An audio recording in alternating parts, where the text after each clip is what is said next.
going on, guys? Some songs I wish they had played. Kind of partial. Friday, Cinco de Mayo. Happy Cinco de Mayo, everybody. I'm not drinking anything Latin or Hispanic or Mexican or whatever. Still drinking my Guinness. I'm consistent about that. Still pouring a beer here too, by the way. Here, watch the waterfall. I don't know if you can still see the whole "you can't take the sky from me" thing. It hasn't really faded that much. I've been kind of trying to turn this down a little bit.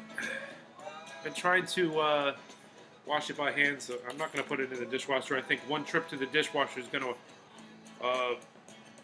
take off the etching on that whole thing here. Anyway, I'm getting ready whilst I start this video once again.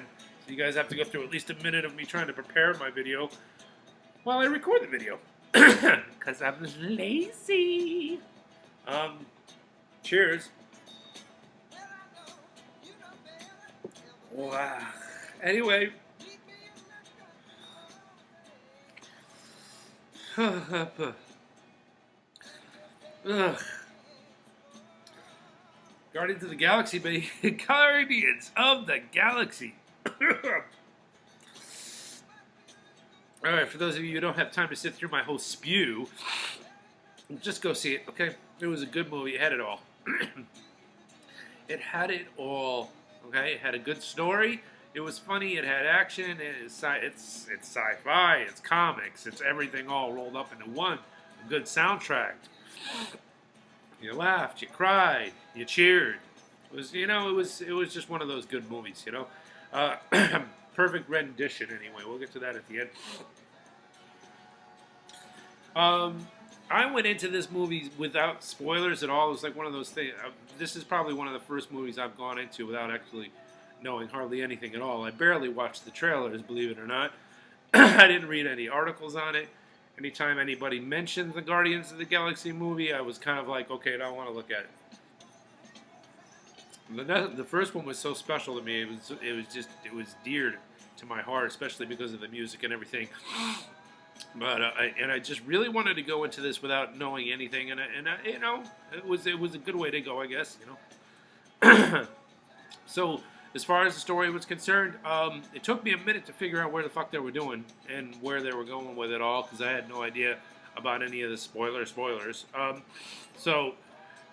And then once I did, I was okay. It didn't matter that it took its time, because in the meantime of them trying to build the storyline for what they wanted the movie to be, you got to have fun with your favorite characters. I mean, yeah. Once again, Chris Pratt is Star-Lord. Okay, he did an impeccable job playing that character once again. I mean, he's a childlike, he's just a childlike character from the freaking '80s, and it's a beautiful thing. He just does a great job. He's done a great job and continues to have done a good job with this story, and they definitely give him a lot more depth in this movie. What I would have liked to have seen some more Gamora background story. They get into it, but they don't really dive. For me, and it's not a slight on the movie at all. It's just that I really do like the character, and I like her I like her origin. So I like to see. I think all of us probably would have liked to have seen more of the whole Thanos lore brought to life and everything like that. But it's still very, very good. Rocket Raccoon returns as Rocket, and they give him more, and he does more, and he's hilarious. As usual, he's freaking hilarious. Bradley Cooper has done an exceptional job voicing that character, and it just continues on. You get to see, a lot more of his expertise in the munitions department, which is something Rocket's known for in the comics. So it was good to see that. Baby Groot was just so damn cute. You wanted to just gobble him up. Couldn't, and he had some really, really funny scenes. So yeah, he had funny scenes, and so but with the surprising one though is Drax the Destroyer, played by Dave Bautista. I mean, he kind of, he really continues to shock and awe me with not only his acting ability, but he's freaking hilarious in this. And I think that he stole all the jokes in this one. as far as being funny is concerned, every scene that I was probably like belly hurt laughing, and there was a lot, man. There was a lot of funny scenes in this movie. There was a lot of funny scenes in this movie. They definitely threw a lot of jokes at us, and some of them missed. But I want to say like maybe 5-10% of the jokes that they threw at us missed, but they threw 90. You know, they threw a lot at us. And the majority of them stuck, and the ones that did stick made you could have cared less about the other ones that didn't. It was just very, very humorous. But again, Drax, Dave Bautista doing a great job. They give that guy a lot of character in this movie, and he ran with it. You know, so it definitely a very surprising performance. I mean, he surprised me in the first one. I thought he wasn't going to be that good of a Drax to begin with, but he turned out to be a pretty decent Drax in the first one. And in the second one, he just continues to impress. And you know, hats off to Dave Bautista. I didn't give him. You know, it's just hard. You know, when wrestlers become actors, it's just like, what's this gonna be like? You know. So, but it was good to see. Great job by Michael Rooker. I have to give hats off to him. He had a great performance in this movie as well. So hats off to Michael Rooker too. And you know, he's been doing this for so long. He's just, you know, one of those consummate professionals. Other than that, there's not too much more to say. I don't want to, you know, I'm not going to spoil it, you know. So I want y'all to just go out there and see it. It's a good standalone story. It's a story arc. You look at it like it's another story arc in a comic book run. It's something that you can really, really, you know, get behind as a standalone story arc. You know, it also they just dribble so many Easter eggs in it that they could literally expand this universe. I don't know, to 6 or 7 more movies, easy. If you know, everybody wants to still do this, you know, like the Fast and the Furious, and just keep on making them.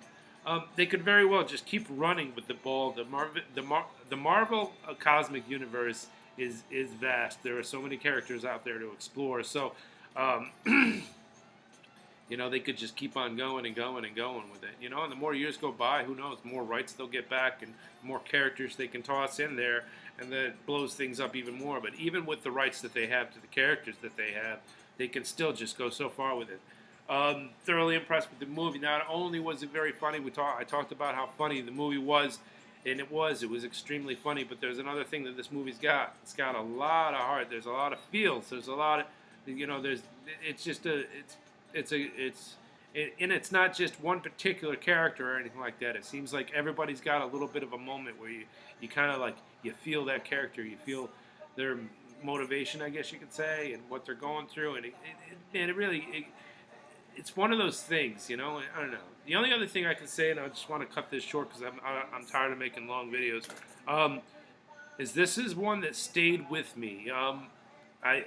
Last night I got a good night's rest. For the first time in like 7 days. For some reason, I couldn't go to sleep until 4 in the morning. I've just been, I don't know, just been awake.